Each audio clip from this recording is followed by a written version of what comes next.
Welcome, everyone. Welcome to the Village of Gold River Council meeting. I'd just like to start off our meeting by doing our land acknowledgement, acknowledging that we're on the ancestral, traditional, and unceded territories of Maui Jimmy First Nations. And I'd like to call the meeting to order. First item is introduction of late items. Council, is there any late items that you wish to introduce to the agenda? Seeing none, and Mr. Roy, is there any late items you have for their agenda, sir? Moving on, approval of the agenda, that the agenda be adopted as presented. You care to move it? Councilor Waymer, second by Councilor Pringle. Any discussion? Seeing none, call for the question. All in favor, proceed. Done. Adoption of the minutes at the regular meeting minutes from November 17, 2025 be adopted as presented. Moved by Councilor Pickard, second by Councilor Fawson. Discussion? Seeing none, call for the question. All in favor? Adopted. Moving into public and statutory hearings. Official Community Plan Bylaw number 760, 2025, the zoning bylaw number 761, 2025. Move that the public hearing report for official community plan bylaw number 760, 2025 and zoning bylaw number 761, 2025 be received. Who'd care to move it? Councilor Fawson, second by Councilor Pringle. Any discussion?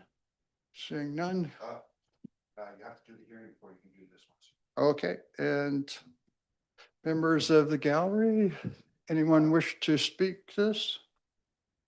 So, Your Worship, if we could start with our presentation by our consultants. Okay, thank you, sir. Have them online. Great. Thank you, Your Worship. Mr. Middleton has a brief presentation to go over the high-level aspects of both the official community plan and zoning bylaw for summary. And then, of course, we're here for any questions that council may have of us. Terrific. Thank you, sir. Carry on. All right. Good evening, Your Worship, Council. Just making sure I'm coming loud and clear. Good. 5 by 5. 5 by 5. Sounds great. As my colleague just said, my name is Cale Middleton, and we are here on behalf of McElhaney to provide an update on the Village of Gold River's official community plan and zoning bylaw update. So tonight's presentation will walk everybody through the key areas of the plan, how it aligns with the new provincial housing legislation, and how highlight the major policy areas shaping the village's long-term vision for sustainable and resilient growth. So let's start with the official community plan, or OCP for short. The OCP is a foundational policy document for the Village of Gold River. So for those of us in the audience who might not be familiar, it's essentially a representation of the blueprint for the town's future. It's born out of a collaborative visioning process where everybody should have the chance to provide input. And it sets a direction for growth, for policy decisions, and really it outlines a vision for the town's future over the next decade and beyond. Now, it's important to note that the official community plan isn't a regulatory document like a zoning bylaw. So instead, it provides the legal foundation for these bylaws. So every big decision, like where pipes go, how Gold River budgets for parks, future zoning, it all has to align with this plan. So at its heart, this document serves as Gold River's local response to issues like climate change, social equity, and community well-being, with the overarching goal to support sustainable growth. Now, here's a quick snapshot with where we are in the process. We are now in the final approvals phase, which is wrapping up work that began back in early May. Like I said earlier, the official community plan is a collaborative effort.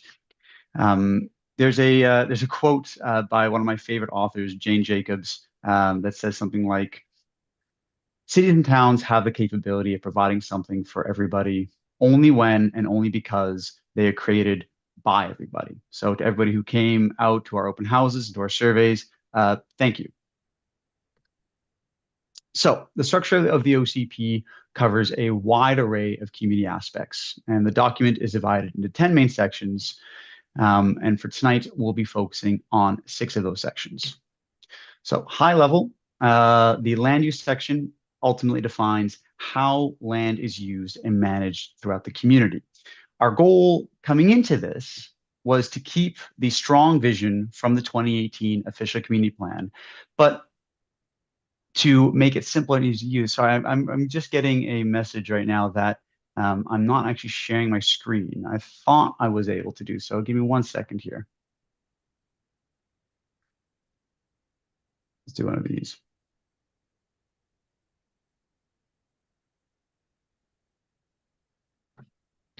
I'll skip ahead here.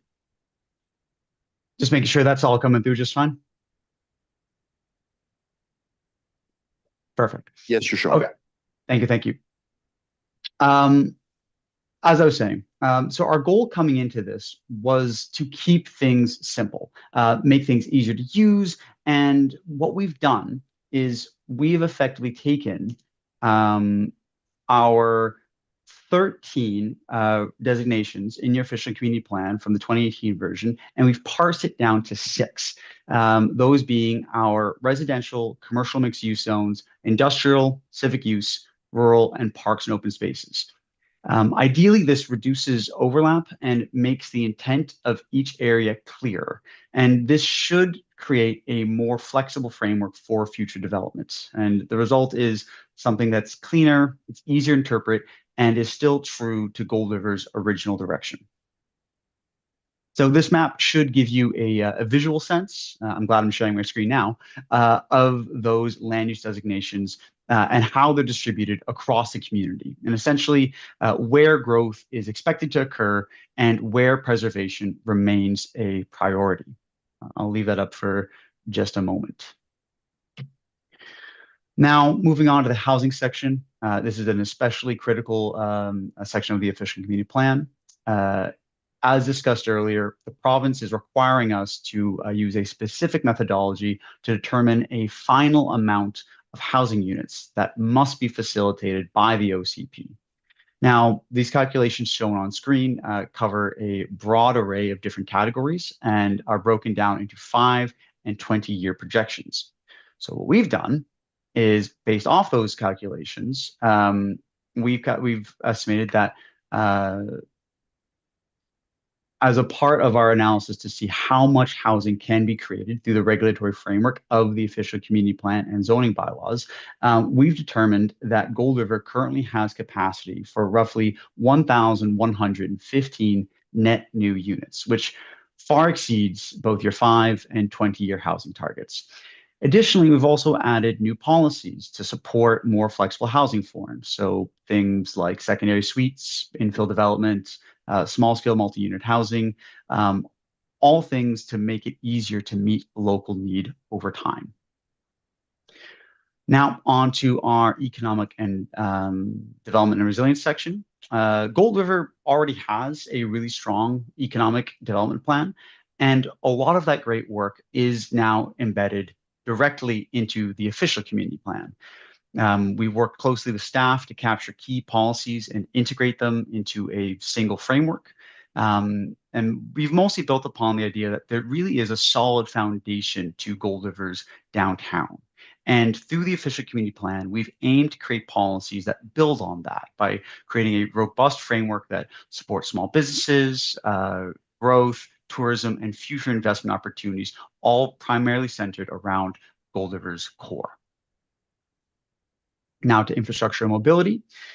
Here, we've essentially modernized the language around smart growth principles, so focusing on efficient infrastructure, compact growth, and just better connections for walking and cycling. So we've also brought in key policies from Gold River's active transportation plan to strengthen neighborhood links and to support more safer and just sustainable travel options throughout the village.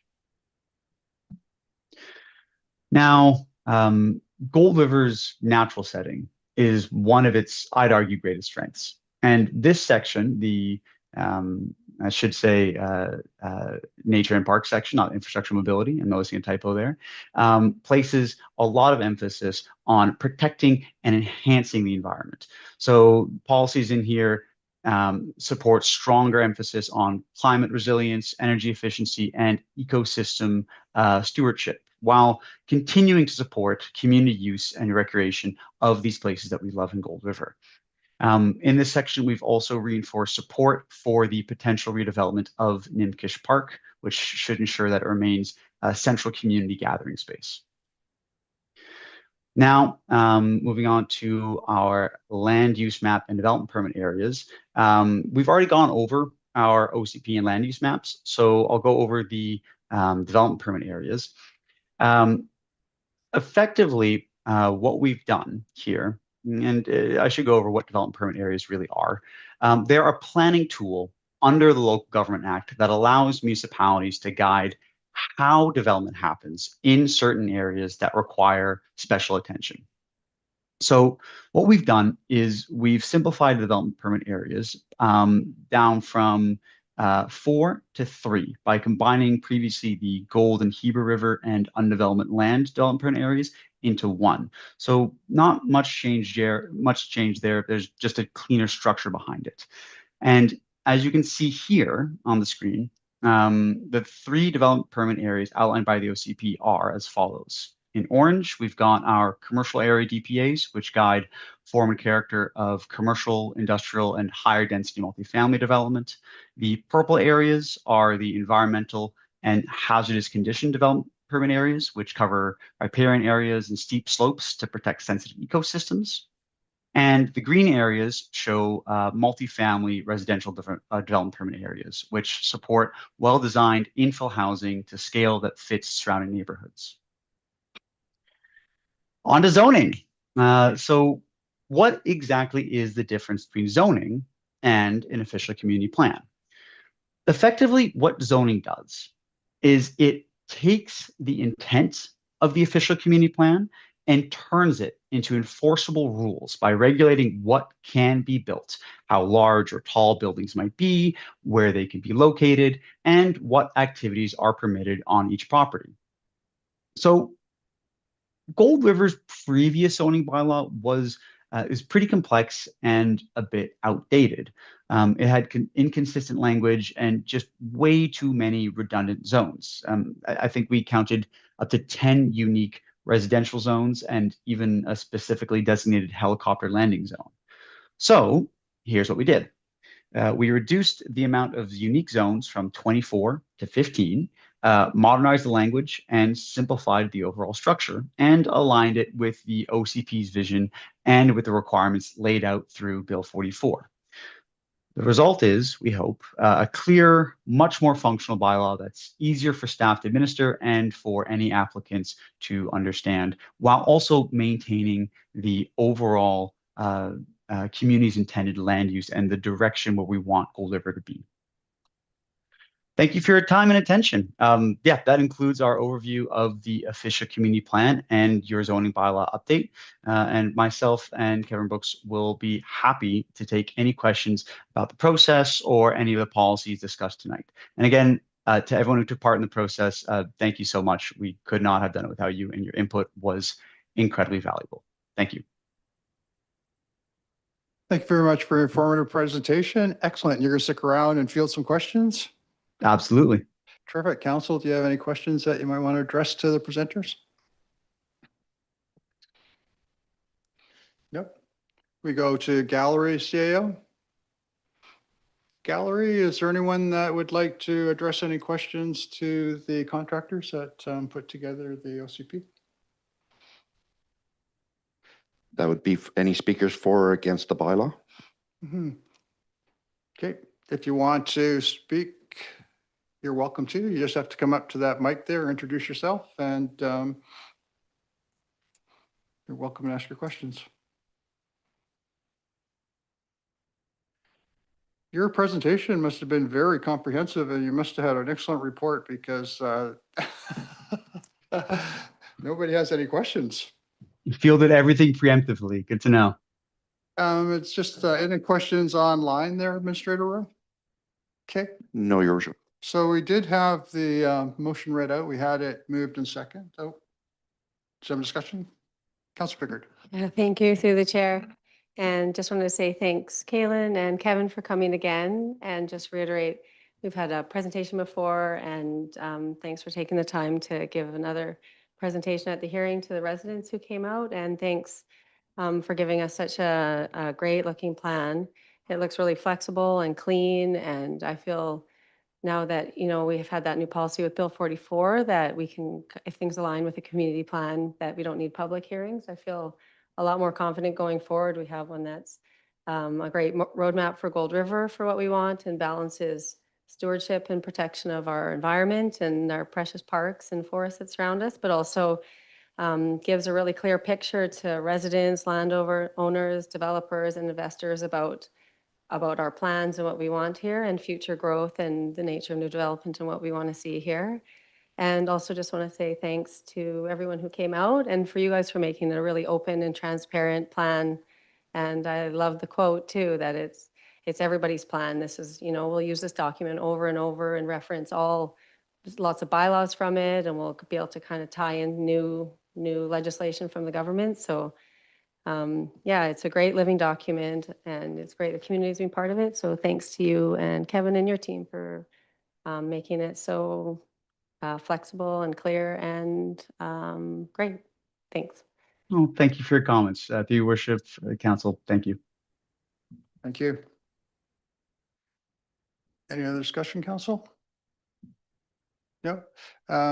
Just a curiosity, I did read the report, but I couldn't remember the date. The last time this official community plan was updated was a long, long time ago, I understand. Do you remember exactly when that date was, Mr. Roy? 2018, August of 2018. 2018? Yeah, so it's been a while. So it's nice to have a contemporary document that brings in compliance with all the provincial legislation and gives citizens, businesses, and anybody else that's interested in Gold River some clarity on where we stand as a community and what our positions are on different issues. So thank you very much. Appreciate this, having that updated. It's kind of nice that we can leave a clean OCP, not only for the end of our term, but for the next council and for those going forward. So thank you very much, gentlemen. Thank you. Again, last call. Anyone have any more questions before we say goodnight to these gentlemen? No, great. Thank you for coming out. Really appreciate it. And we do have a motion. We did have first moved in second. Any no more discussion? Call for the question. All in favor? Carried unanimously. Done. Seeing no unfinished business, moving on. Delegations, the Comas-Strathcona Waste Management Solid Waste Management Plan, community consultation. We have those folks online, Administrator Ray. Yes, we do. Thank you, sir. Vivian Shao, if you can start. Good morning, or good evening. Thank you so much for having me through the Welcome. CAOs to good morning or good evening. I will just share my screen with you. Thank you.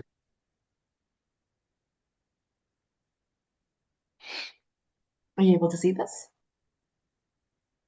Yes, we are. Okay, perfect. Awesome. Well, thank you so much again for having me on as part of your delegation this evening. My name is Vivian Shaw. I'm the Senior Manager for the Comas-Strathcona Waste Management Service. We're currently undergoing a solid waste management plan renewal process, very similar to your OCP on a much more, not necessarily smaller scale, but it's much more focused scale as to how we manage waste. As you will recall, Sarah Willie was there about a year ago now, supporting online, and it's time to give you an update as to where we are currently with the plan.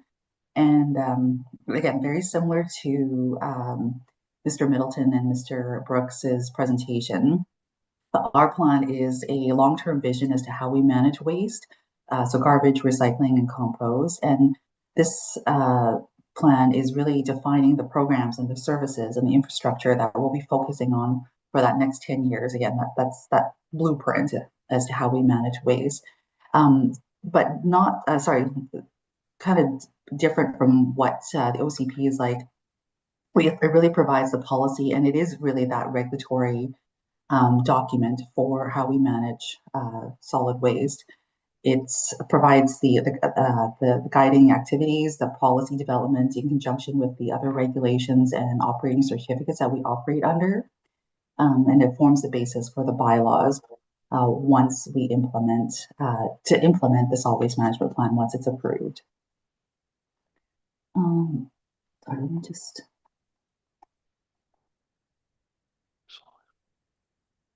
Okay, there we go.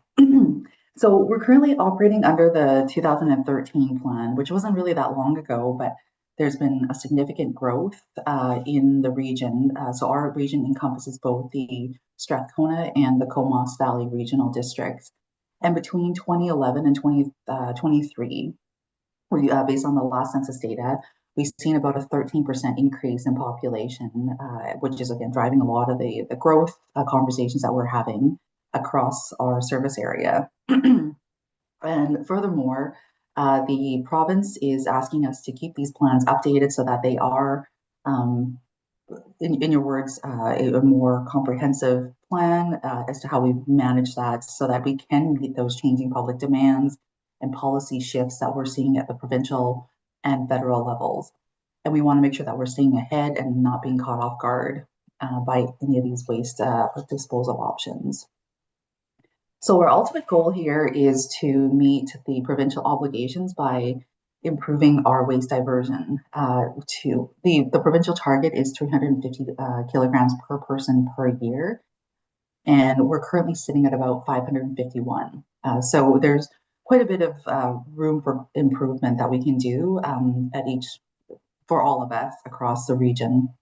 So this really hasn't changed much over the last few years, and there are a lot of improvements that we can do, and we'll dive into this as part of the review. But overall, we're managing roughly about 65,000 tons of waste per year that's being disposed of at the Cumberland landfill. And there's additional materials that we're also managing in diverting and recycling and composting as well. So as you'll see here, we're currently in step 3 of the solid waste management plan renewal process, and it's called evaluating options. So we initiated the advisory group to look at how people interact with waste within the solid waste system, and this is about setting establishing the goals and the guiding principles. And we went out to the public last year to consult on these issues, and that required a bit more depth and understanding. So before we can move forward as to how we can actually go about solving it. So on October 10th, we were out in your community at the Cold River Transfer Station. There was roughly about a 6-week consultation period, which started back in early September. And we've been into every community since then. So from Cortez Island to the Discovery Islands, Courtney, Sabalas, all the way down to Vanny Bay, Hornby, Denman. It took us a while to get to everybody, and you're actually our last stop in terms of the council. So we're really excited to be able to deliver this messaging to include that portion of the process. We've held a number of events throughout the urban centers as well. And this is a picture of Lindsay Eason. You may know her from a number of the education events that we've held out in your community. She was there on the 10th, and she talked to, I think we logged 36 lovely conversations at the depot on that day. So we've been asking the public about our 33 actions, which rolls up into 8 strategies. And again, it's just really understanding, how if they support them, and also just generally raising awareness and the cost implications around these new programs and strategies. So this is a beautiful graphic that I think one of our co-op students actually did to really just outline kind of what that path to waste reduction looks like. And based on this, we've distilled it down from the 33 action items into 8 overall strategies.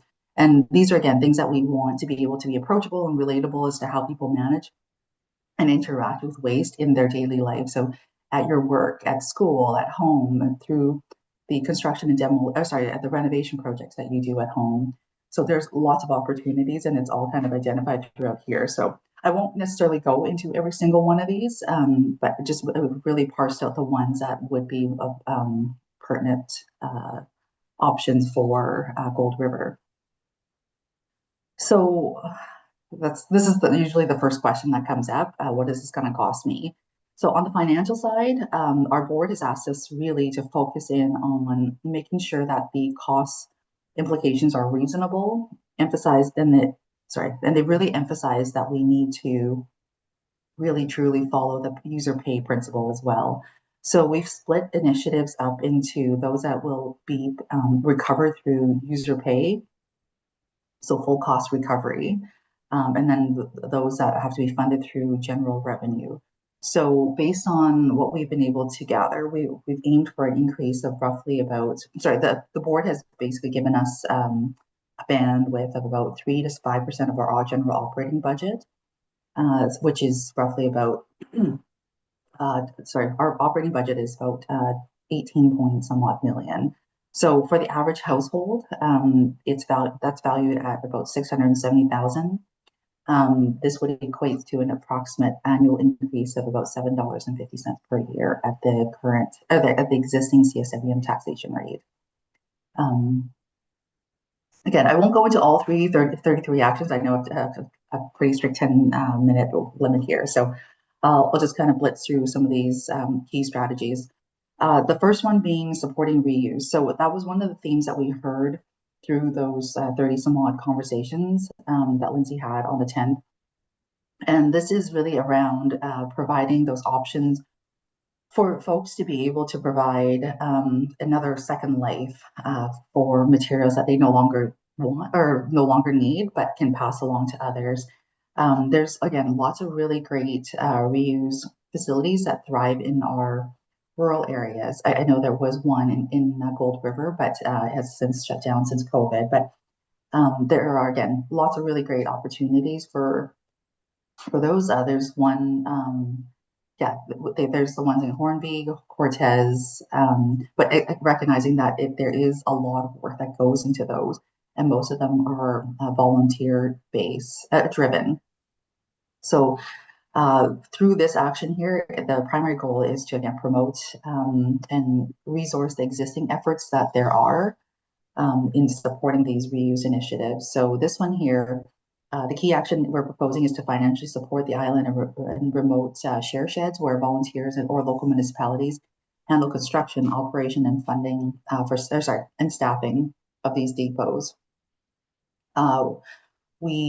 This action would provide $1 per permanent residence for volunteer organizations and local governments. So I think based on the population that I saw for Gold River, I think you guys are at roughly about 1,200 permanent residents with about 250 or so the nearby First Nations. So that could be funding that could be available if that is of interest. Strategy 2, this is around repair. During our public consultation, the notion of repair cafes was one that there was a lot of interest in, and it was identified as one that had an area of high potential. So while the diversion potential is considered low, it's really about empowering residents to reduce waste, curb consumption, fight those planned obsolescence, and building that community resilience. So for those that are unfamiliar, these are free public events where you can bring in everyday broken items. So things like your electronics, your toaster, your broken vacuum cleaner, bicycles, clothing. And there's we put together a cohort of folks that have the ability or the skills to be able to help you repair items.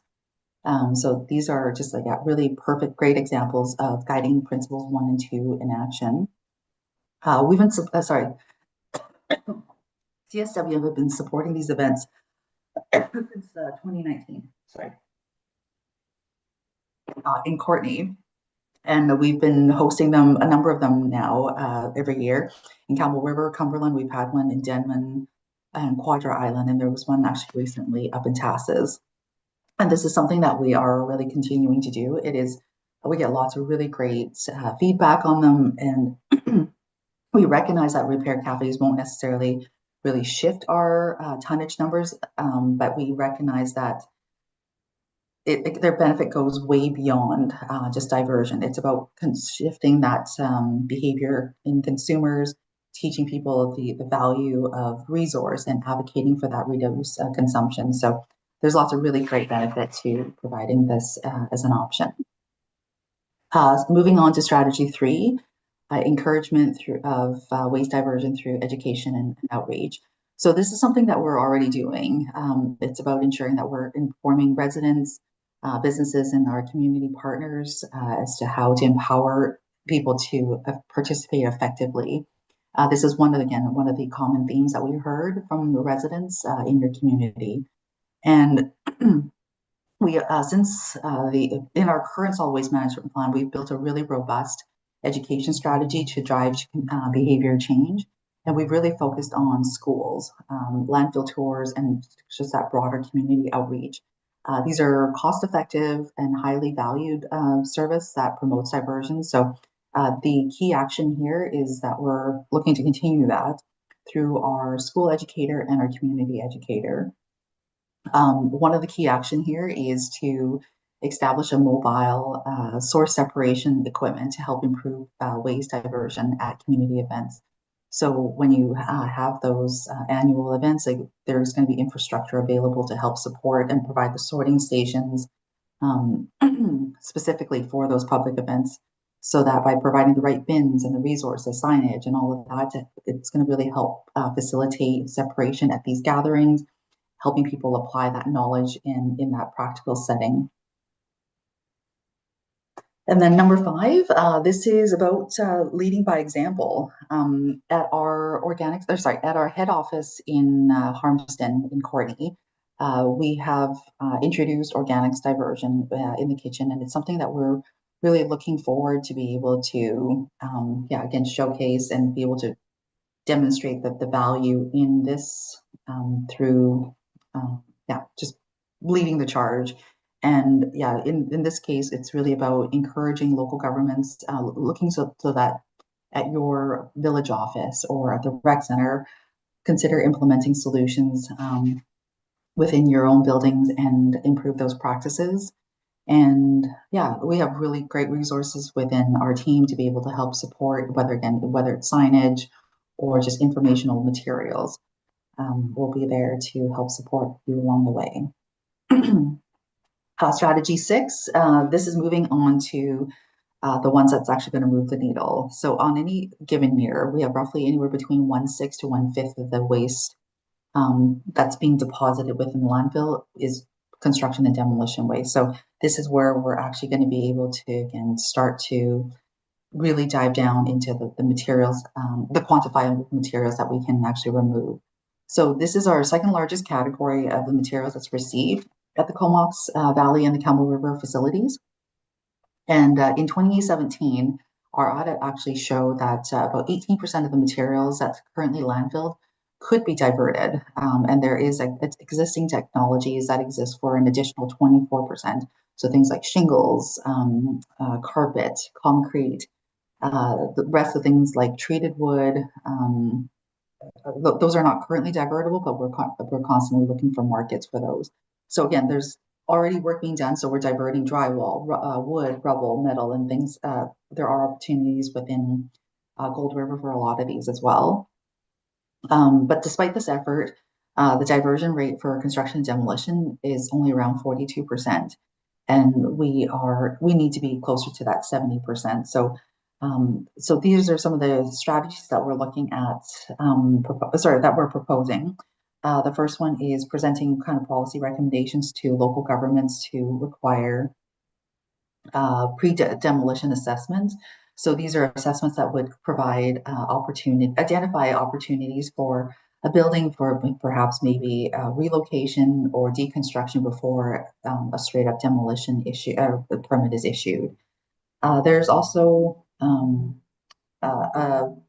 option here, strategy here to require that the findings from a pre-demolition assessment be followed. So these are exploring mechanisms like requiring a contractor to pay for a refundable deposit, and it would only be returned when they can prove that they've salvaged and at least reused a prescribed amount of materials.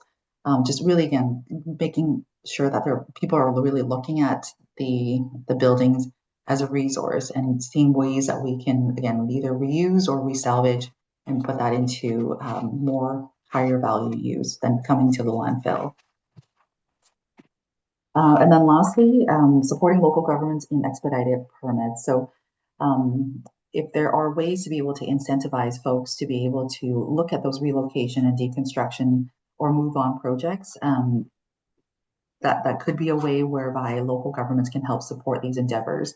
Recognizing that deconstruction will generally take longer than demolition. We want to be able to, again, incentivize that process by making that permitting process a bit faster. So really wanting to work with you and your building departments to really understand where we can apply these policies.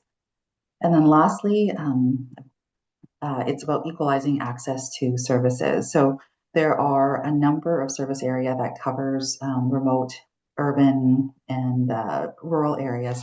So there are some actions to promote diversion that we don't necessarily see the same level of convenience and accessibility. And that was the last theme that we heard from your residents.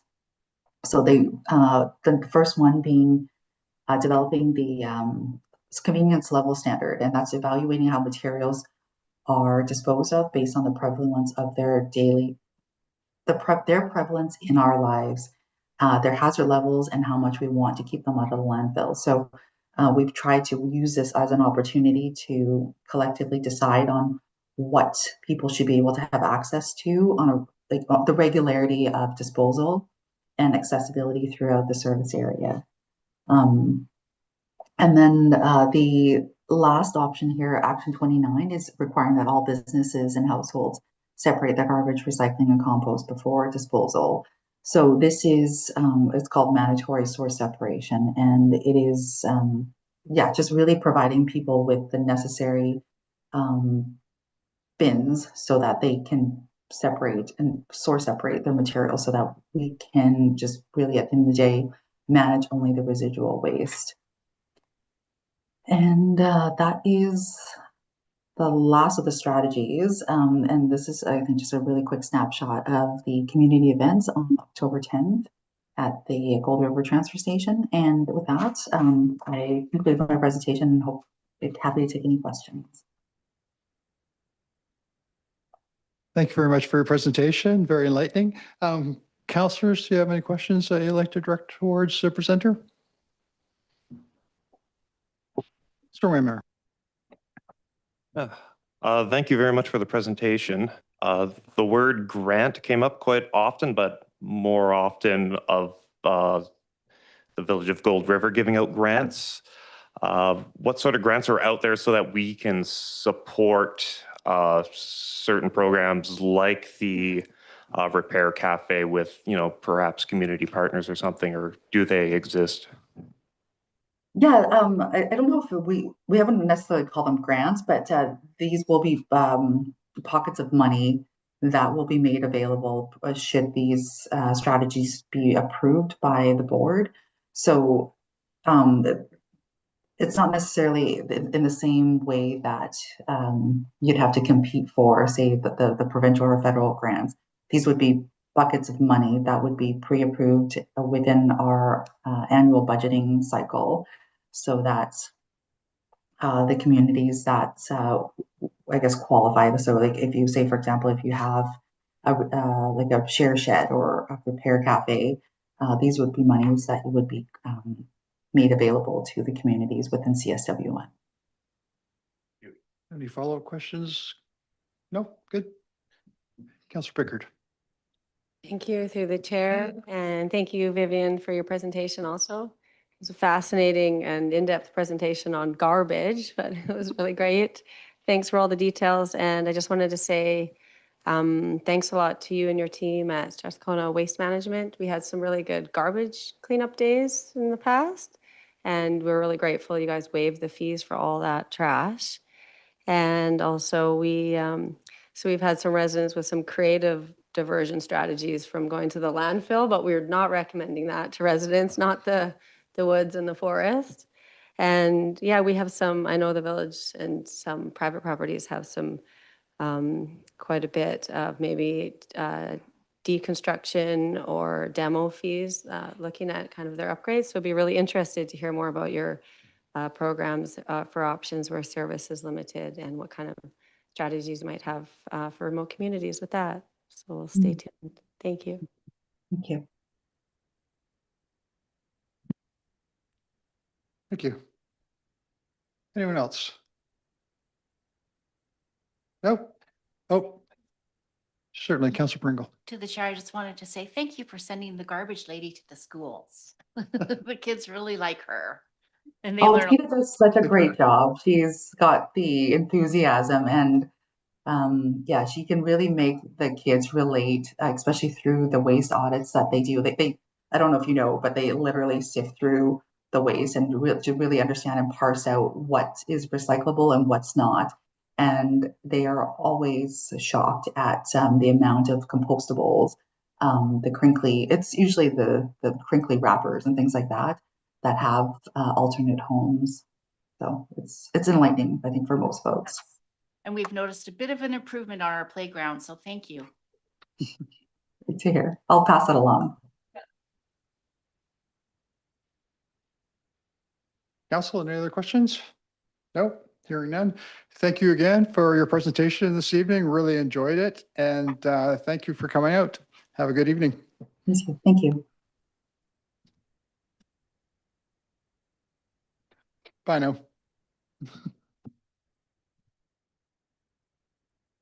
Council, number 8, administrative reports, metering program contract award. The motion is that the report from the Director of Operations be received. Who'd care to move it?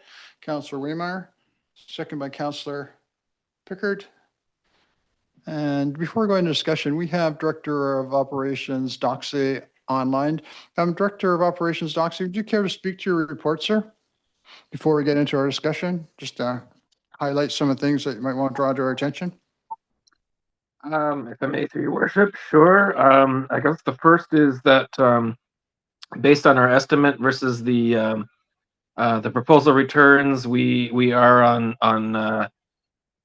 target to be at or below budget by a little bit of a margin there. You can see into the financial implications. We didn't get a huge turnout. We only got one bid response. However, I should note that we had a second party interested. It turns out it was a French company, and in the interest of all the tariff and trade issues going on right now, we did provide an addendum, an extension, and a little bit of clarification to make it more open. That company in turn did not end up ultimately making a proposal. But the company that did, Neptune, is a company that we currently work with and procure meters with, and they do currently run our, not run our systems, but provide the software that runs our system. Let me see here. Also included within that addendum, I should note, we have about 6 large meters, larger than 100 millimeters. And because of the uncertainty in locating those and installing them, we pulled the installation and the boxes for those out from the base tender. And phase one of the project will involve locating and doing a site assessment for every meter, every physical residential address, working with where the curb stops are, where there may not be, and coming up with a suitable site installation. And so at the end of phase 1, when we get into phase 2, we will have done that work for both all the residential as well as the large ones, and we will be in a better position to get a better price. And also on the vendor side, they'll be in a better position to control their risk. And so, long story short, we put off assigning a cost to those installations in the pits until after phase 1. And again, long story short, based on this return and the removal of the pit and the labor from that project, we're well within our budget estimates in our grant. And otherwise, the recommendations are to kind of proceed with the award of contract to Neptune. Thank you, sir. Councilors, any questions they'd like to direct to the Director of Operations, Doxy?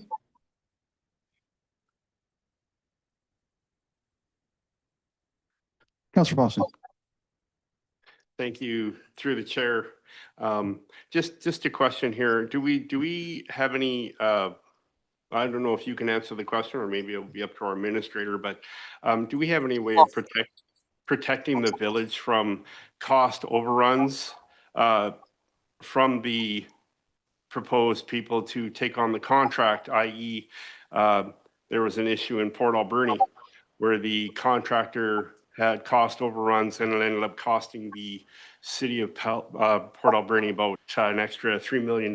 So do we have that same protection in place here in case that were to happen here? I'll just direct that to staff. If either one of you are prepared to respond to that question.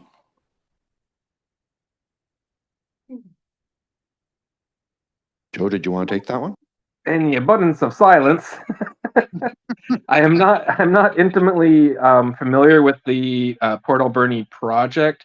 They're not part of this metering project, and I know they did not benefit from the community of practice work that went into between the province. KWL is a engineering consultant that helped guide the community of practice group, and then the 21 some odd communities that are part of this group. And the discussions in terms of creating a competition and contract styles and formats that would best insulate the community from said cost overruns. There's never a guarantee, but I'm comfortable with our existing contractual relationship with this Neptune company. That we won't see cost overruns. We worked with them. We did work with them in terms of, creating like what are the meter costs before we submitted for the grant. So we did work with them ahead of time, and it's kind of reassuring that like bids are well within, say, our estimates. Without more information on what happened in Port Alberni, it's hard for me to say. Any follow-up question there, Councillor Foster? No, thank you for your answer. Thank you.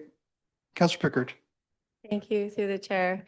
And thanks, Councillor Fawson, for bringing that up. It's a really good question and good to think of before we get into it. And maybe Councillor Fawson suggesting Director Doxy and Administrator Rohr, we could put some kind of clause into the contract to kind of mitigate risk for residents and for the village in case there are cost overruns or something.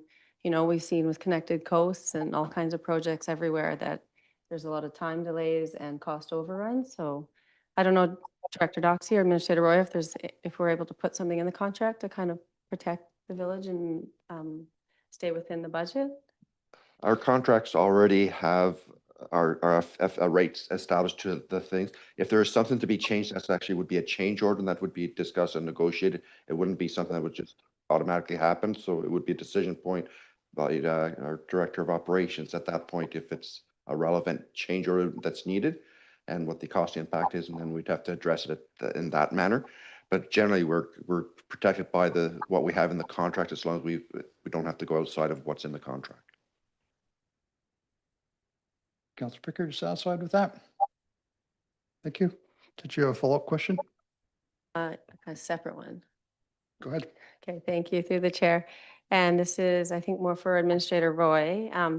Even though we're within budget, but then have to budget for those extra larger diameter units, I think it said with the contract or with the grant, if we don't use the full amount for the project, we have to give it back to the grant. But what about, is there any opportunity for interest on such a big grant that would be a benefit to the village?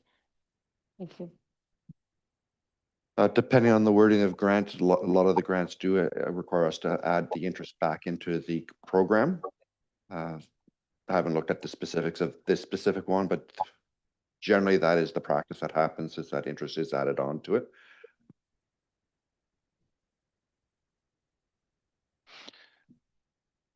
Councillors, any other questions? Director of Operations Doxy, you've got a quote here asking us to authorize $2,276,413.21 and award that contract to Neptune Technologies. Based on that number they have presented, is that below your budgeted figure for that part of the project? If I may, again, through your worship, yes, it is.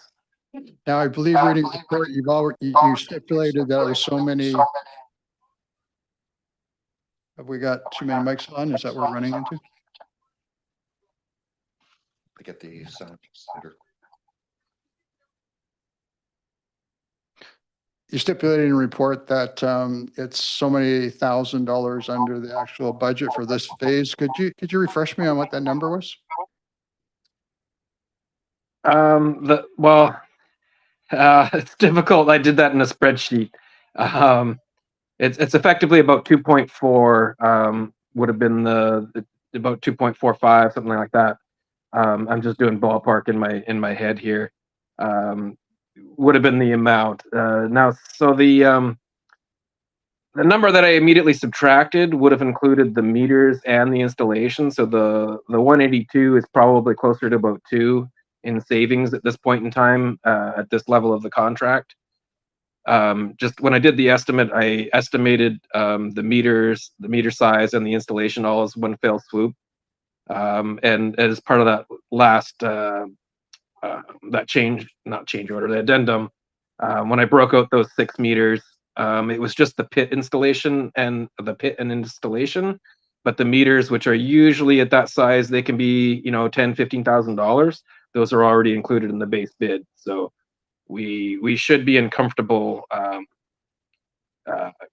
position where basically there's just shy of $1 million left over after this portion of the contract to do the pits and the installation for 6 more meters. So what I understand is that this phase of the project is under budget, and that you have $1 million left over to put in 6 oversized meters. That's right. Is that correct? Yes, sir. And what are you anticipating that the cost per meter would be for those 6 oversized meters, sir, for installation? My past experience has shown those to be in the neighborhood of around $150,000. Okay. So what I'm hearing is phase 1, you're under budget, and phase 2, you're under budget, and there'll be a significant surplus, and we'll be talking about how we might be able to reinvest those dollars that haven't been spent. Is that what we think we'll be looking at the end of this project, Director of Operations Doxy? That's where we're tracking right now. I guess in conflict with that last question about the risks, I guess one thing is we did assume about 20% of our services to be deep. So that there are some risks to the project and project costs, but I think by and large we're in a pretty safe zone. We had a fair amount of data on service record files before we created our grant application. Okay, this number of $2,276,413.21. That's the guaranteed quote for the installation of those approximately 600 residential meters. That's correct. Okay, so do we have a guarantee that they're going to put this in at that amount? We will when we enter a contract with them. So our contract guarantees that they'll put it in at this amount, and if they don't, then they're responsible for any overruns that may occur? That's right. I'm comfortable with that. Council? I appreciate that clarification. Thank you, sir. I think it's been very reassuring for council and community to know that we won't get stuck with any overruns if they've misquoted. Okay. Any other questions that council wants to have for the director? Any discussion that council wish to have on this item?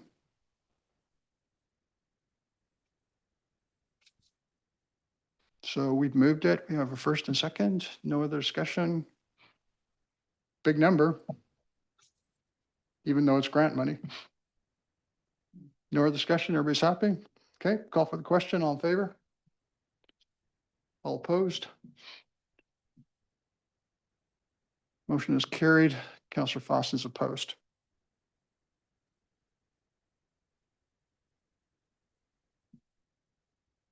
And that was on receipt. Let's move to the second part of it. Council directs staff to enter contract with Neptune Technology Group, Canada Code Neptune for $2,276,413.21, and that council authorized staff to negotiate any necessary chance orders up to the grant value. If you care to move it. Councillor Waymer, second by Councillor Pickard. Discussion? All discussion on receipt. So seeing no more discussion, call for the question. All in favor? Carried unanimously. Thank you.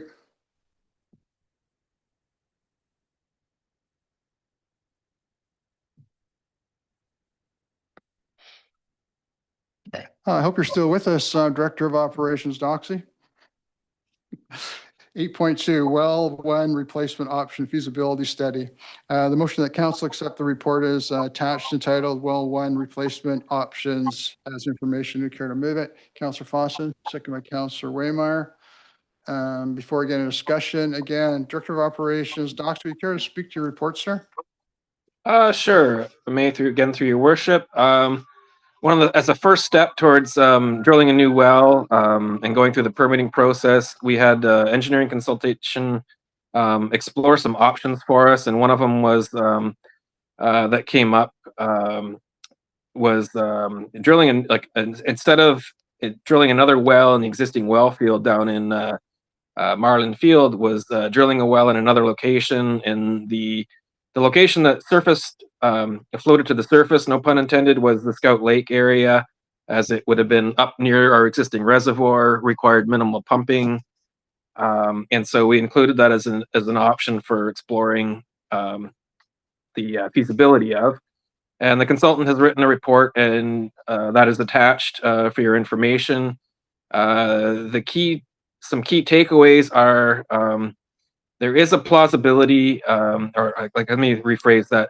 There's a low likelihood of finding a high amount of groundwater in the shallow superficial surfaces in the Scout Lake area, just due to small creeks, small streams, low likelihood of finding shallow reservoirs of gravels holding a lot of groundwater.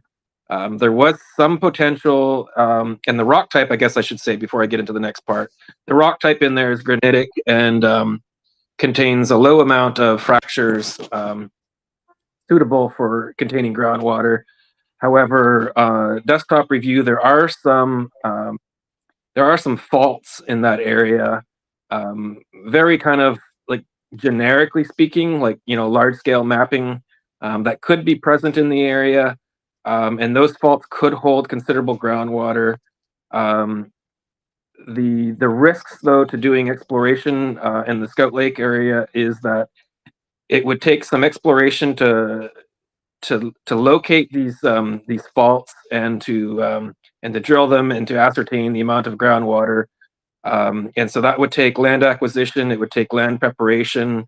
It's on a steep slope. It would take deforestation. It would take kind of flattening of the slope to a degree, some kind of like, how you say, like road building, kind of like logging road style, like building, resource road building. And then of course it would take some well drilling, and that cost would be greater than the cost of drilling the well in the existing reservoir, where we know we have a good well draw, or we know we have a good supply. And then of course, there is the quality issue, or the question. There could be good quality groundwater up in Scout Lake, or there could be no water and there could be poor quality up there. And then, but with that, the consultant is recommending that we would continue on and do a well expansion in the existing well field.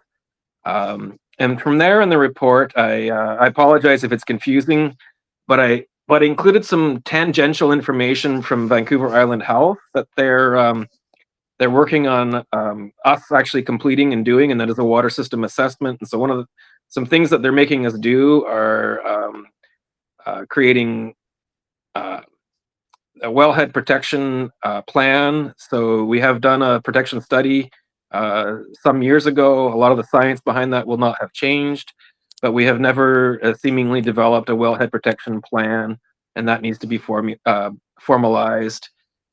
Under that kind of process, we should be looking at our park use bylaw, evaluating some risks and taking some ownership, and also possibly some changes. And those are around kind of the sport uses on top. Those might be some, how you say, calculated risks.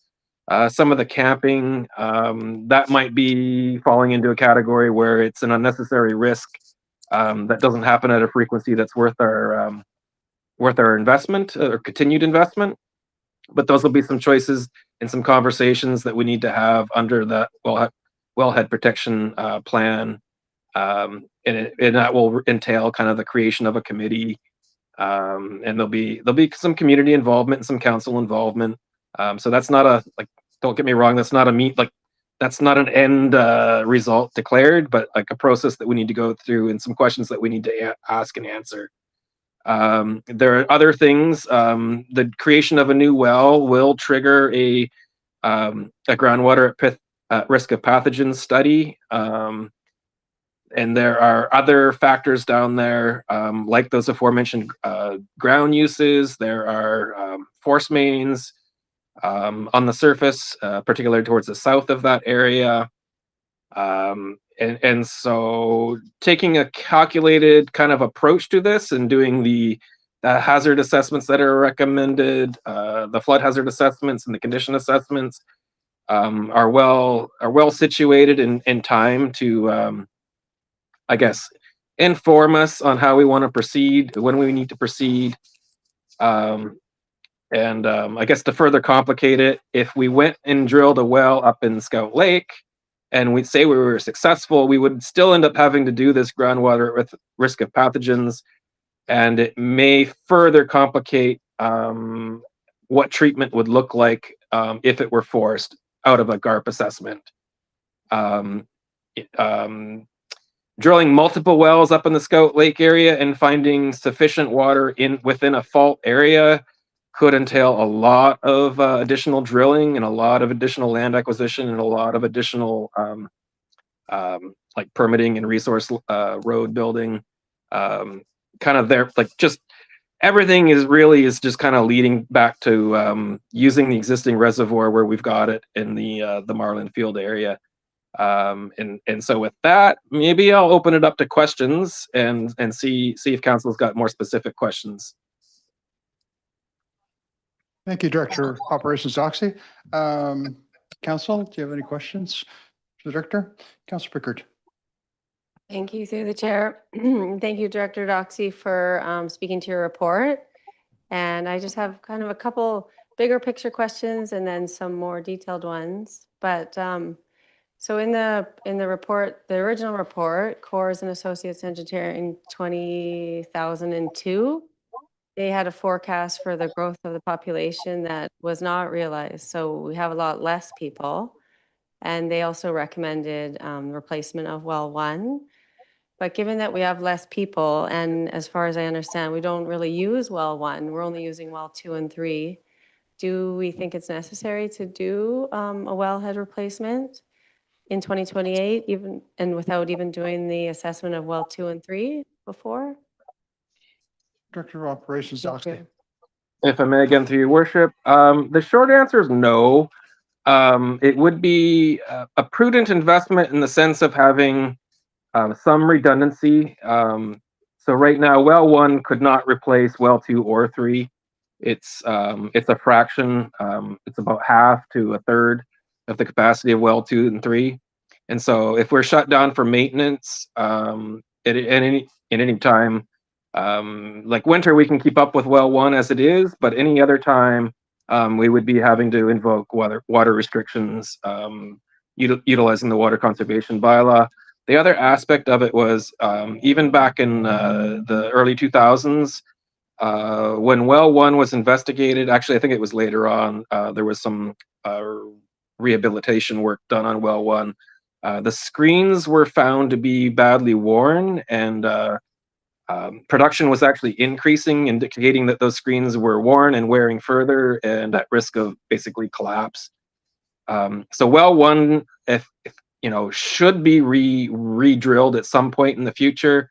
It does not necessarily need to be 2028, but basically the planning and the budget right now has us on a task that would keep it open, keep closing the questions, keep narrowing the risk, and put us on a path that we could definitely drill a new well in 2028, or we could or we would be in a good position to have a lot of information on the shelf, and that we might decide that it's 2030 or it could be 2035, but it would have the information in front of council, in front of administration, and we'd be able to make more informed decisions. So.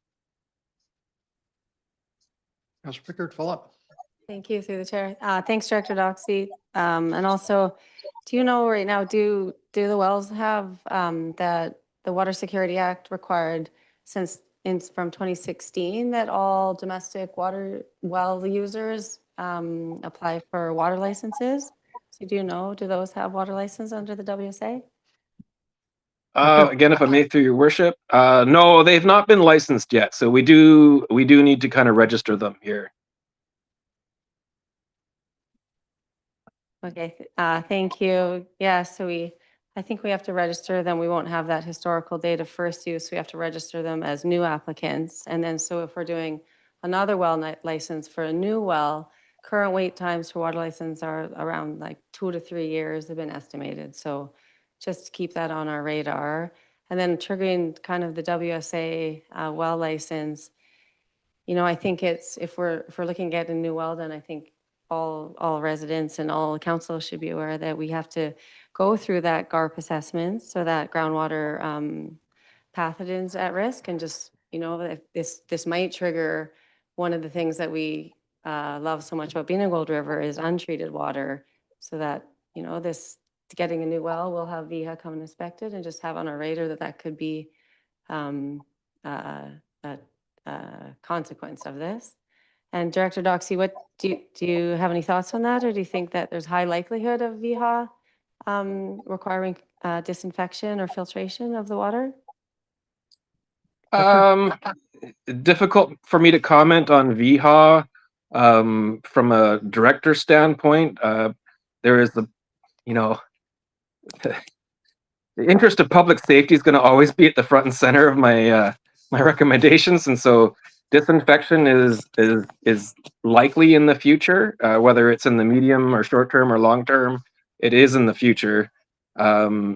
Treatment is probably not required, but that would be something I would defer to for somebody with more detailed engineering expertise in the water quality treatment side of things. Good, Councilor. Perfect. Yeah, thank you. Councilor Fossin. Thank you, and through the chair. One comment and a question. Here, I think we on council want to be proactive for our community members. We all drink the same water. And so I think that's why we brought this up. We don't want to have an issue where we are possibly running out of water or going into stage 5 and not having drinking water. So I think that's why we as council looked at this. And so I'm quite pleased that we're actually looking at this and moving forward with it. My question would be, looking to our to Mr. Doxy here. I appreciate your comment about VIHA and the water safety and the possible treatment of our drinking water maybe coming in the future. Because when you look at the report, it does say that we are in a high risk, according to VIHA, with possible groundwater contamination. And I think we all know that there's a sewer line that runs under the bridge by the high school. And it does state in the report that I believe it was 2000, we had to go under boil water. No, it was 2002. We had 15,000 gallons of raw sewage released into the Heber River, and we had to all boil water. So I appreciate the fact that we're looking at doing a new well or repairing well 1, but I think the bigger thing that we need to look at, and it's going to be costly, is moving that sewer line, because that's the sewer line is not getting any younger, and I hate to say it, but there's a cost involved in that future council is going to have to look at, and I think to protect our drinking water, that may have to be looked at in the future. And I just found it really interesting and good that the consultants here brought that up. So just to put that on our radar as well. we all love Gold River and we love drinking our untreated water, but I think if we look at the way that the provincial and municipal government, provincial government's going, I think unfortunately with these comments from our consultant, we may be heading that way. So I'm thinking if we can head that off by maybe dealing with a possible contamination issue that could happen in the future. And the other comment, which might be a question, I know that we have a no dog zone down there on Marling Field due to possible dog waste. But we've never dealt with the elephant in the room, which is the elk that we can't seem to stop from going there and dropping their waste there as well. So I appreciate that we as community members make sure that we take care of our dogs not being in that field. The larger issue is that we do have migrating birds, elk that like to land there as well. And it is mentioned vaguely, I believe, in the report. So I'm very thankful that that is also mentioned. So again, thank you, Director Doxey, for your report and for your work on this issue. Thank you. Thank you, Councillor Fawson. Councillor Waymire. Yeah, through the chair. I guess first and foremost, water scarcity is going to be at the top of my mind when it comes to wells and drilling. And that's pretty much the only reason why I would consider Scout Lake is to diversify our aquifers. I guess my question to the director would be, say the drought of, what was it, 2 years ago? Do we have enough water in that current aquifer for a, potentially growing population, as we just saw in our OCP, to sustain the water needs of the village of Gold River? Director. If I may, again, through your worship, I guess the easy, like it sounds a strange way to answer that, but I cannot confirm that. Unfortunately,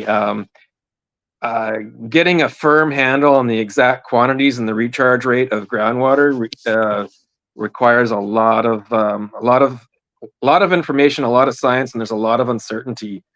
I can only, like in these instances, we can only really point to the past and how we've held out. Yeah. I mean, there is one of the recommendations is, I guess, I should mention or highlight, would be to do a vulnerability analysis. So kind of within that, was it cross-sectional, trying to skip through to the recommendations here. But one of the recommendations would be to do a greater assessment on the capacity of the well field and basically looking at that cross-section. But it's always going to be very difficult to say with a certainty that we have exactly enough water for how many days without rain or what kind of a season. So yeah.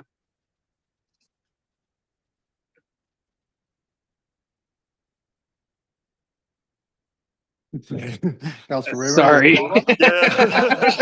That's a dramatic pause. I know it's not the answer we're looking for. That's exactly, kind of my biggest concern there, which, kind of raises all right, what sort of concerns should I have about looking into, say, the Scout Lake area, which is going to cost significantly more money and have all sorts of new assessments required. So yeah, I mean, there's no real decision needed today, but at the same time, I think having an answer with some sort of feasibility study before we take bigger action of, replacing well one would be very worthwhile for me, at least. Thank you, sir. Councillor Pickard. Thank you through the chair, and Councillor Waymire, thanks so much for your thoughts. And it's a really good point.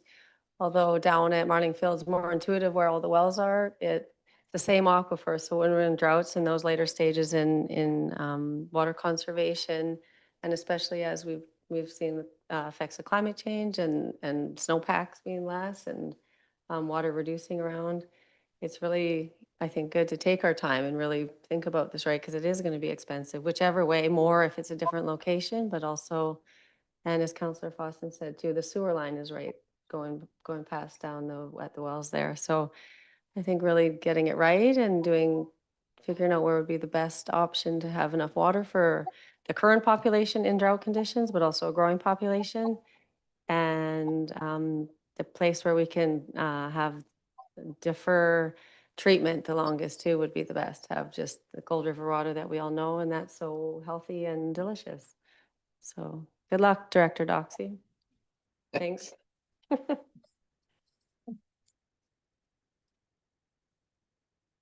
Any other questions? Any other discussion on this issue? Councillor Good, it's moved. Second, no other discussion. Call for the question. All in favor? Carried unanimously.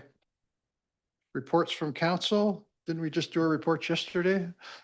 I don't think anybody got an update over the last 24 hours. Councillor Fosson, None at this time, your worship. thank you.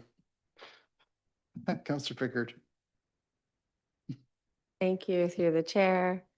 I just wanted to, when is it, beginning of December? Yep, happy December. Just wanted to say, Number first. yeah, I'm really looking forward to all the village events coming up this week and hope to see, I haven't seen the time for the tree light up on Thursday, but hope to see lots of residents out for the tree and the skate and the swim. And I attended the Nook Sound Watershed Society monthly meeting last week. And that's their last monthly meeting before the end of the year, with December off for the holidays. And lots of great and exciting stuff there, including quite a few different grant applications being submitted. So fingers crossed, because that generates lots of revenue for the area. So great for economics, but also great for capacity building and training and partnerships with MMFN and Salmon Parks. And that's all there. I also just want to say congratulations to Salmon Parks. They have their declaration feast scheduled for Wednesday. It's been put off a couple times, but we all got invites, so thanks for that. And it's just celebrating all the work they've done for their initiative to establish the Salmon Park Stewardship Society to steward, uplift, and protect the region that we all call home and we all live in, and kind of have the benefits of a healthy ecosystem and good water and lots of salmon. So congratulations to them. And I also wanted just to say quickly, thanks again to the Legion. The kids were super excited to go to the Christmas party, and usually only get to go once a year. So we're excited to go, and they did so much work decorating and making it so special for all the kids. And so big thanks to them, because they volunteer and put a lot of work into it. And we really appreciate that. And that's all. Thank you. Thank you, Councillor Pickard. Councillor Pringle. Councillor Raymar.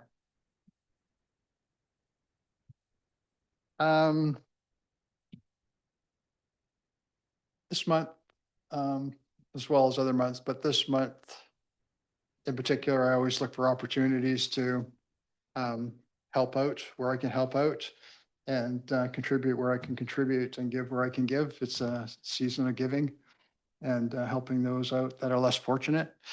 And I've had the opportunity so far to donate a whole pile of diapers to the food drive for the food bank. Thank you for the suggestion, Councillor Pringle.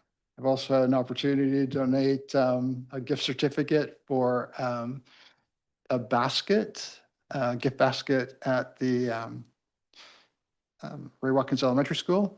And I'm currently looking at donating some money to this activity at Westgate for Square Church. What it is that I think it's a pretty good idea. It's they have an angel. I'll just read it out. It makes it easier for me. But it says, come to Westgate Four-Gate Church or Foursquare Church and take an angel tag from an angel blessing tree. We suggest the cost of the gift to be somewhere between $25 and $100, your choice. Then wrap the gift, attach the angel tag to your gift. You can add a note of encouragement if you so choose, and bring it back to gift the Westgate Foursquare Church and put it in the tree in the sanctuary by December 21st.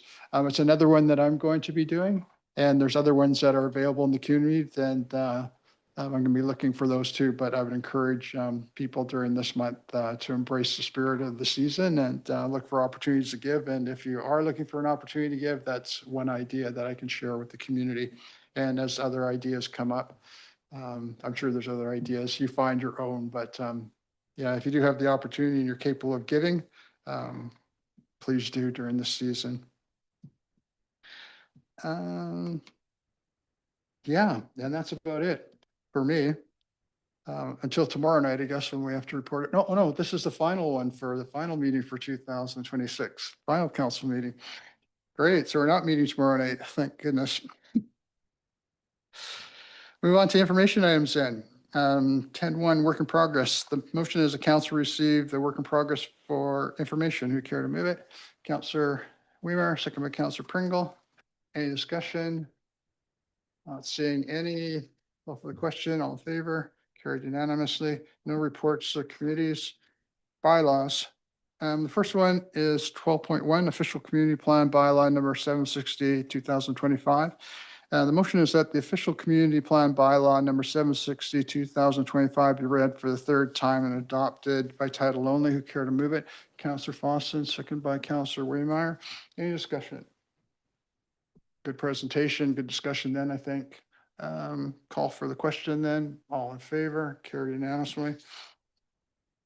12.2 zoning bylaw, number 761, 2025. The motion is that the zoning bylaw number 761, 2025 be read for the third time by title only. Who care to move it? Councillor Pringle, second by Councillor Weimeyer. Any more discussion that council wish to have on that item? Not seeing any. Call for the question. All in favor? Done. Moving on. 12.3, the 2006 5-year financial plan. The motion is that the financial plan number 762, 2025 be read for the first three times by title only. Care to move it? Councillor Fawson, second by Councillor Pickard. Any further discussion that we want to add to the council, the whole meetings that we've already had? No, everybody's happy with the 5-year financial plan, having a balanced budget. I certainly am, for the next 5 years. Okay, call for the question. All in favor? Carried. 12.4 utility bylaws. Oh, boy. Okay, that bylaw number 613.14, 2025, water rates and regulation amendment bylaw be read for the first three times by title only. And that bylaw number 614-16, 2025 sewer rate amendment bylaw be read for the first three times by title only. And that bylaw number 612-16, 2025 trade waste and garbage amendment bylaw be read for the first three times by title only. Who care to move it? Councillor Miller, second by Councillor Pringle. Any discussion? Seeing none, call for the question. All in favor? Carried unanimously. Correspondence. Move that receive all correspondence. Care to move. Moved by Councillor Pringle, second by Councillor Fawson. You want to pull, discuss any of these items? Councillor Fawson. Thank you, your worship. I'd like us to discuss 13.3. Carry on. After reading this this correspondence from one of our local small businesses, I just wanted to say I'm thankful that this was put in. And I do believe that it is a good thing for us as council to support. It's pretty self-explanatory, so I just wanted to make that comment. Council's thoughts? You're looking for what type of endorsement, Councillor Fawson?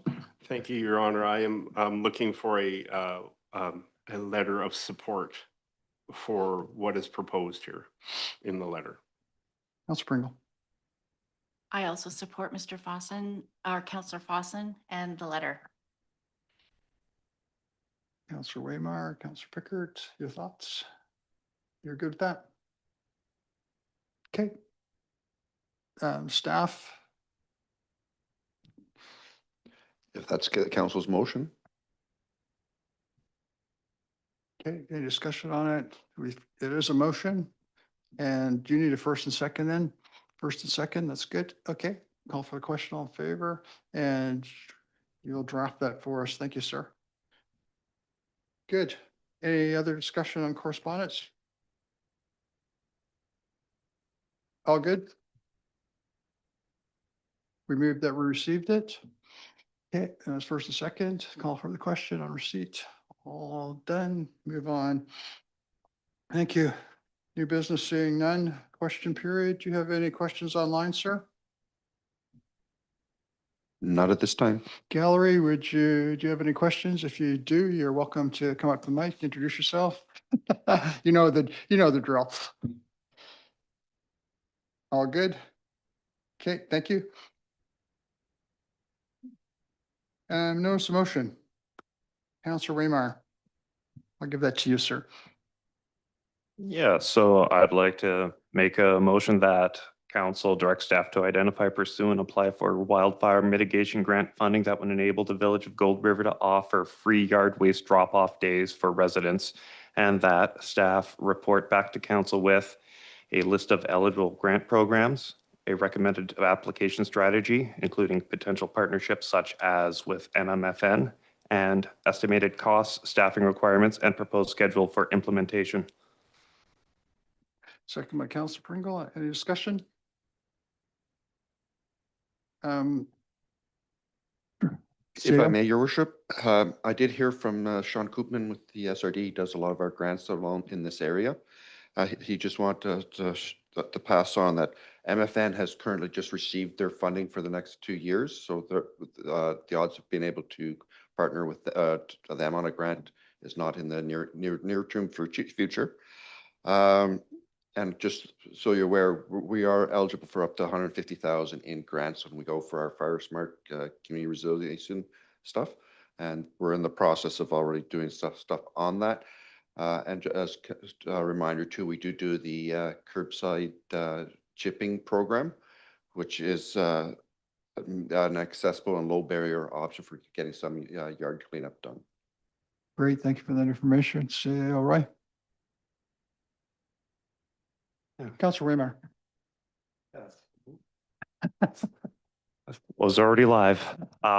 Yeah, so this kind of comes out of news out of Langford, where they had this exact program and the grant wasn't necessarily through the Fire Smart grant, but through a private insurance company.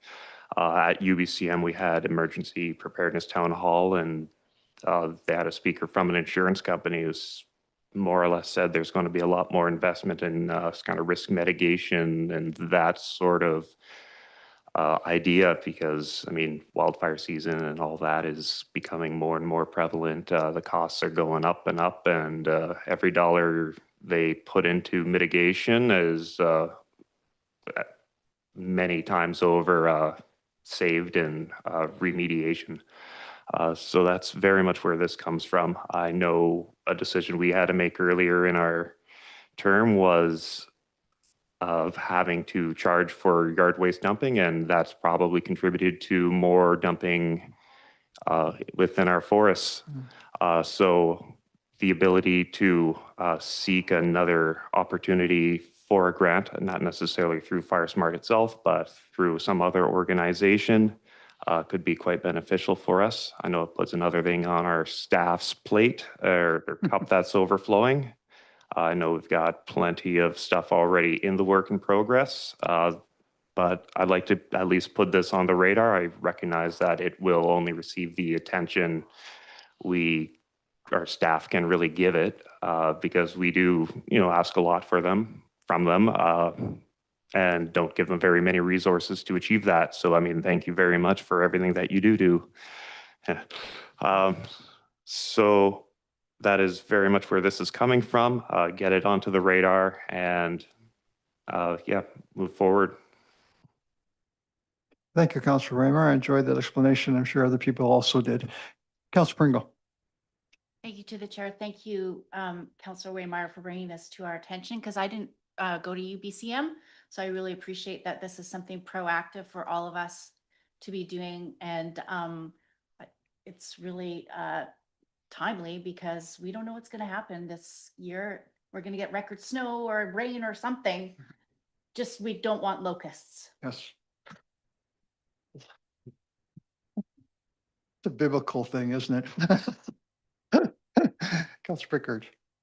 Thank you through the chair, and I just want to echo Councilor Pringle's comments and sentiments that Councilor Waymire, thanks for bringing this to us and bringing it to administration. I think it's awesome. I love it. If there's grants out there, let's go for them and look for them. And if there's grants that can help residents, and it was really too bad. But reality, when the Strathcona Regional Waste Management had to charge all of a sudden for leaves and grass and trees and clippings, and it seemed like we did it, but it was a cost that we would have had to bear. So I think if we can try to help residents and look for grants, then we might as well give it a shot. And you don't know till you try. So thanks for doing it. And I look forward to knowing how what the funding scene looks like, and if we can find partnerships, and if not, as a village, if we can find it for mitigation and fire risk and keeping our trails clean. Thank you. Terrific. Thanks for the comments, Councilor Pickard. Any other comments before we call for the question? Exhaust the discussion? Call for the question, all in favor? Done. And that pretty well wraps up the public portion of our meeting gallery. We're going to go into camera. When we go on camera, then we have to clear the gallery. So thank you so much for coming out this evening. Thank you.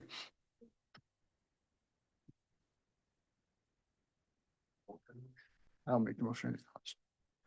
So the motion to adjourn in camera moves that council proceed in camera pursuant to section 91C, labor relations or other employee relations, moved by Councilor Pringles, Councilor Raymer. Thank you, sir. Thanks for coming out. Take care. We don't have agenda for the in-camera session, so did you? Barbie, it's